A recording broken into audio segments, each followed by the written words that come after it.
My dear listeners, we have journeyed through the intricate landscapes of the ego and the shadow, meticulously comparing my analytical psychology with the compelling insights offered by Eckhart Tolle. Our previous contemplations have, I trust, illuminated the subtle yet significant distinctions in our approaches to personal suffering and self-discovery. Dr. Jung, that foundation in the personal psyche seems crucial. Where does that journey lead us now? Today, however, our gaze turns towards even grander, more encompassing vistas, the concepts of collective consciousness and spiritual awakening, as presented by Tolle, and how they resonate with or diverge from my own understanding of the collective unconscious and the inherent spiritual function of the psyche. It is in these profound and often mysterious realms that the human spirit seeks its ultimate meaning, striving for connection to something greater than itself, yearning for a sense of belonging within the vast tapestry of existence. Let us then, with open minds and discerning hearts, embark on this exploration of the universal and the transcendent, seeking to understand the deeper currents that move both the individual and humanity as a whole. Mr. Tolle, with his characteristic emphasis on the immediate and the experiential, speaks compellingly of a profound collective awakening, a monumental shift in human consciousness that he believes humanity is currently undergoing. It's a powerful and optimistic vision, a shift for the entire species. Indeed, he posits that we are, as a species, gradually moving beyond the constricting confines of egoic identification, transcending the limitations of the individual mind to tap into a universal interconnected awareness. This awakening, he suggests, is not merely a personal transformation, a solitary journey of self-realization, but a planetary one, leading to a new and more enlightened state of being for humanity as a whole.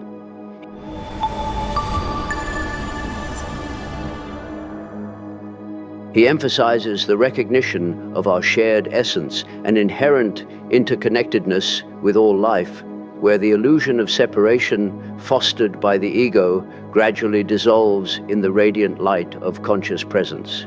For Tolle, the spiritual dimension is not a distant, abstract theological concept, nor is it confined to the dogmas of organized religion. Instead, it is an accessible, ever-present reality found directly through the cultivation of presence. By quieting the incessant mental chatter, the relentless stream of thoughts, and dwelling in the now, individuals can access this deeper spiritual realm. He describes this state as one of liberation from suffering, a profound and unshakable peace, and an inherent joy that is independent of external circumstances. This, he argues, is the true nature of our being, a state of grace obscured only by the relentless activity of the ego and the mind's incessant constructs. His teachings, therefore, offer a direct, experiential pathway to what many would call enlightenment or spiritual realization, deliberately bypassing complex doctrines, elaborate rituals, or arduous intellectual study in favor of immediate felt experience. It is a radical simplicity, a return to the fundamental truth of being. Now let us consider my own contributions to understanding these universal dimensions of the psyche, for it is here that we find a rich, albeit different, tapestry of insight. Your concept of the collective unconscious is often contrasted with Tolle's collective consciousness. Precisely. Central to my analytical psychology is the concept of the collective unconscious, a universal inherited reservoir of human experience common to all individuals, regardless of their personal history or cultural background. It is not developed individually through personal experience, but is inherited, a psychic inheritance containing the accumulated wisdom and patterns of the evolution of humanity. Within this vast transpersonal realm reside the archetypes, primordial images, universal patterns of thought, feeling, and behavior that influence human experience and behavior across all cultures and times.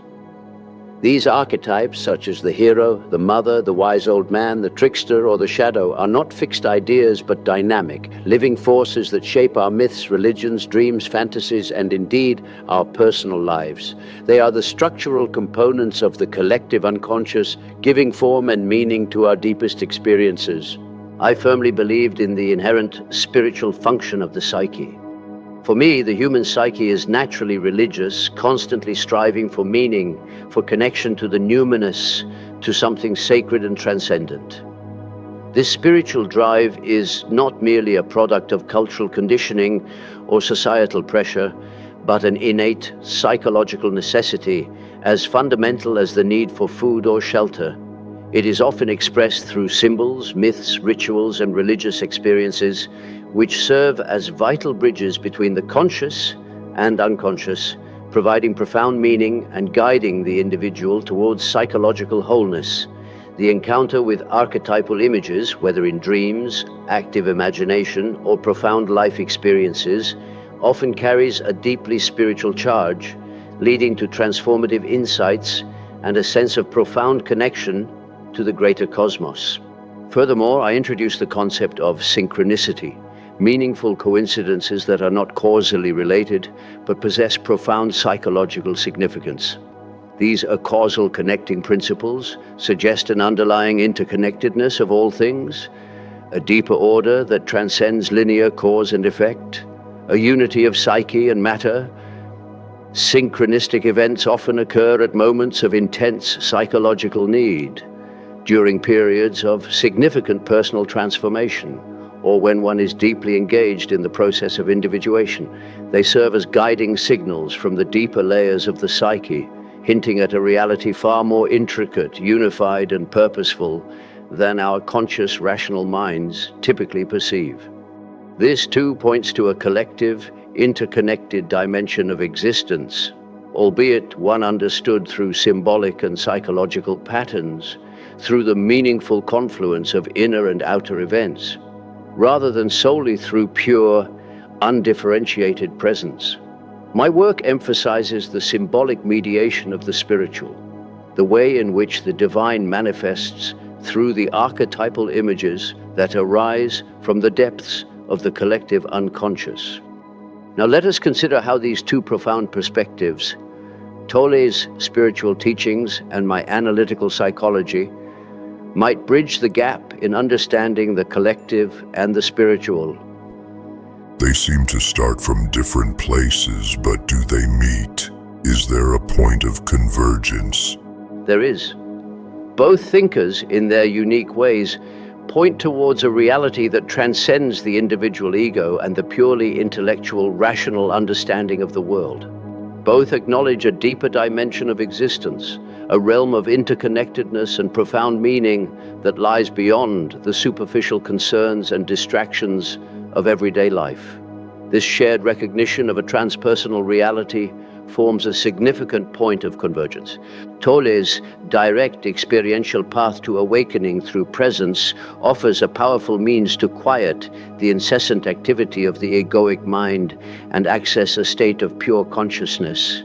This state, devoid of the usual stream of thoughts, judgments, and conceptualizations, can indeed provide a direct, unmediated experience of unity and interconnectedness, a glimpse into what might be called the universal ground of being, the fundamental oneness of all existence.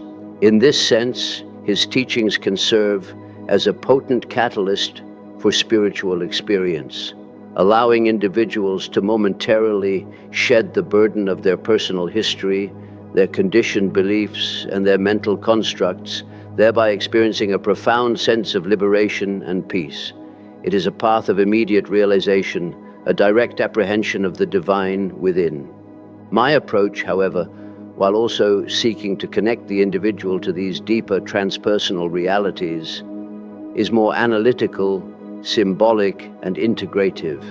The collective unconscious, with its vast array of archetypes, provides a comprehensive framework for understanding the universal patterns that shape human experience across all cultures and epochs. The spiritual function of the psyche, for me, is not merely about transcending thought, but about actively engaging with the rich symbolic language of the unconscious through dreams, myths, active imagination, and religious phenomena to integrate these universal patterns into conscious life. This integration leads to a more profound and lasting transformation, one that enriches and expands the individual personality rather than seeking to dissolve or bypass it. It is a process of making the unconscious conscious, thereby expanding the realm of the ego to encompass more of the self.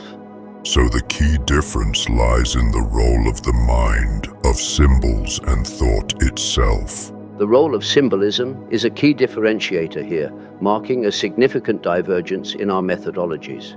For Tolle, the direct, unmediated experience of presence is paramount, and conceptual thought, including symbolic interpretation, can often be seen as a hindrance to this direct experience. The mind, with its tendency to categorize and analyze, is viewed as a potential barrier to the now. For me, however, symbols are not obstacles but indispensable bridges. They are the natural language of the unconscious, the primary means by which the collective unconscious communicates its wisdom, its warnings, and its guidance to the conscious mind. Engaging with symbols allows us to understand the deeper meaning of our experiences, to connect with the archetypal forces that shape our lives, and to integrate these profound insights into a coherent and meaningful sense of self. Without this symbolic engagement, the direct experience of presence, while undeniably valuable, might remain unanchored, lacking the psychological depth and comprehensive understanding necessary for sustained transformation and the full realization of the self. The archetypes provide the structure and meaning to these experiences, preventing them from becoming merely fleeting, unintegrated states. In concluding our contemplation of Eckhart Tolle's insights into collective consciousness and spiritual awakening, viewed through the lens of analytical psychology, I find myself with a deepened sense of both appreciation and a nuanced understanding of the complementary nature of our respective contributions.